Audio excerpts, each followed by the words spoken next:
বেগে সর যাই বাজে সম্বর দেহরে সরবাজি মুন্ড তার পড়ি ভূতলরে সরবাজি মুন্ড তার পড়ি ভূতলরে সরবাজি মুন্ড তার পড়ি ভূতলরে পুনি 50 বাণ যে নিজ করে ধরি কর্ণমূল পরিজন্তে আনিলা ওটারি কর্ণমূল পরিজন্তে আনিলা ওটারি কর্ণমূল পরিজন্তে আনিলা ওটারি মন্ত্র সুমরি নারাচ বেশে কৃষ্ণ বলা সম্বরপুরকু নাশ কর যা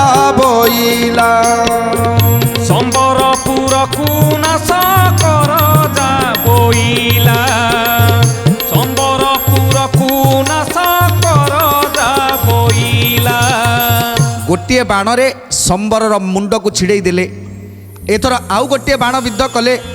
ଆଉ ବାଣକୁ କହିଦେଲେ ଯେ ସମ୍ବରପୁରର ଯେତେ ନରନାରୀ ଅଛନ୍ତି ସମସ୍ତଙ୍କୁ ବଦ୍ଧ କରିଦିଅ।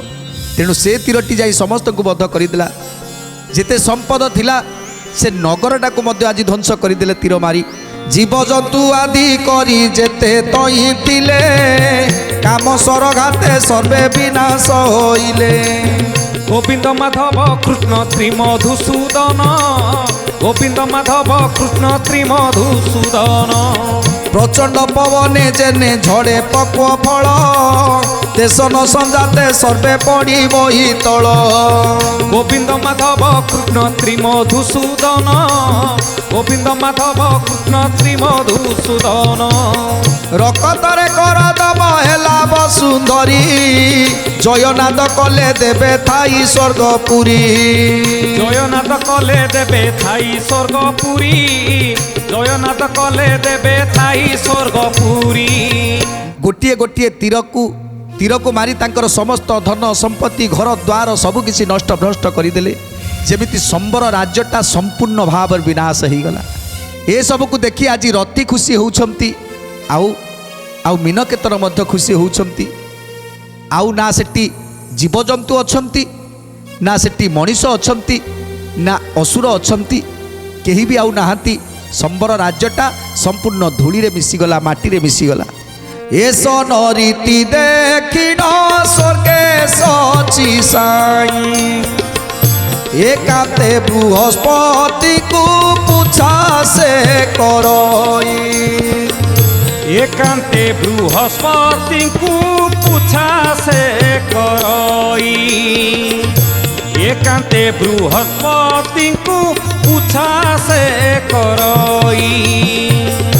বইলা বগুরু অপি জলে পঞ্চপুরে এথির তথ্য বারতা কহম আগরে। এথির তথ্য বারতা কহম আগরে এথির তথ্য বারতা কহম আগরে। তেଣୁ ଆଜି ଯେତେବେଳେ ସମ୍ବର ରାଜ୍ୟଟା ହୁତୁ ହୁତୁ ହେଇକି ଜଳୁଛି ସେତେବେଳେ ସ୍ୱର୍ଗରେ ଇନ୍ଦ୍ରଦେବ ବ୍ରହ୍ମାକୁ ଡାକି ପଚାରୁଛନ୍ତି ହେ ବ୍ରହ୍ମଦେବ ଏ ମର୍ତ୍ତ୍ୟପୁରରେ ଏ କି ଅଗ୍ନି ଯେମିତି କୌଣସି ଶତ୍ରୁ ଗୋଟେ ରାଜ୍ୟକୁ ଜାଳି ପୋଡ଼ି ଧ୍ୱଂସ କରିଦେଉଛି। ଏସବୁ କିଏ ଆଉ କାହିଁକି କରୁଛି ମୋତେ ଟିକେ ଜଣେଇ ଦିଅ। ସେତେବେଳେ ବୃହସ୍ପତି କହୁଛନ୍ତି ହେ ଇନ୍ଦ୍ରଦେବ ମୁଁ ଯାହା ପୂର୍ବରୁ ଜାଣିଛି ସେଇ କଥା କହୁଛି ଶୁଣ।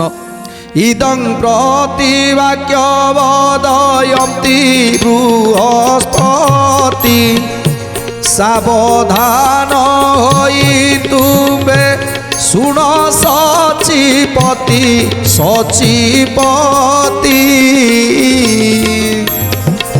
ସାବଧାନ ହୋଇ ତୁମେ ଶୁଣ ସଚିପତି।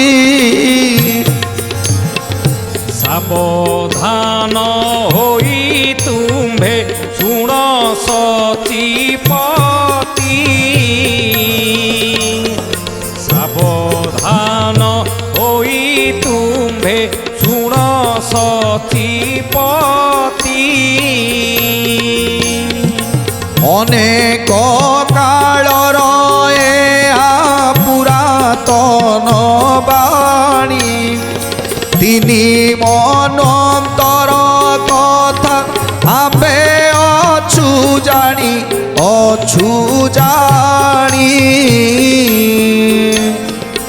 ତିନି ମନନ୍ତର କଥା ଆମେ ଅଛୁ ଜାଣି তিনি মনন্তর কথা আম্ভে অছু জানি তিনি মনন্তর কথা আম্ভে অছু জানি ତେଣୁ ଇନ୍ଦ୍ରଦେବ ପଚାରୁଛନ୍ତି ହେ ଦେବଗୁରୁ ବୃହସ୍ପତି ଆଜି ମର୍ତ୍ତ୍ୟପୁରରେ ଏମିତି ଅଗ୍ନି ଜଳୁଛି ଗୋଟେ ରାଜ୍ୟଟା ଯେମିତି ଧ୍ୱଂସ ହେଇଯାଉଛି ଏ କାହା ରାଜ୍ୟ ଆଉ କିଏ ତାକୁ ଧ୍ୱଂସ କରୁଛି କେହି ଶତ୍ରୁ ଗୋଟେ ରାଜ୍ୟରେ ପଶି ତାକୁ ଧ୍ୱଂସ କରିଦେଲେ ତେଣୁ ଇଏ କିଏ କାହିଁକି ତାକୁ ଧ୍ୱଂସ କରୁଛନ୍ତି ମୋତେ ଟିକେ ବୁଝେଇ କହିଦିଅ ସେତେବେଳେ ଦେବଗୁରୁ ବୃହସ୍ପତି କହୁଛନ୍ତି ହଁ ହଁ ଇନ୍ଦ୍ରଦେବ ଇଏ ବହୁତ ପୁରାତନର କଥା ଯେତେବେଳେ ତାରକାସୁର ଭୟ ଲାଗିଥିଲା ସ୍ୱର୍ଗପୁରରେ ସେତେବେଳର କଥା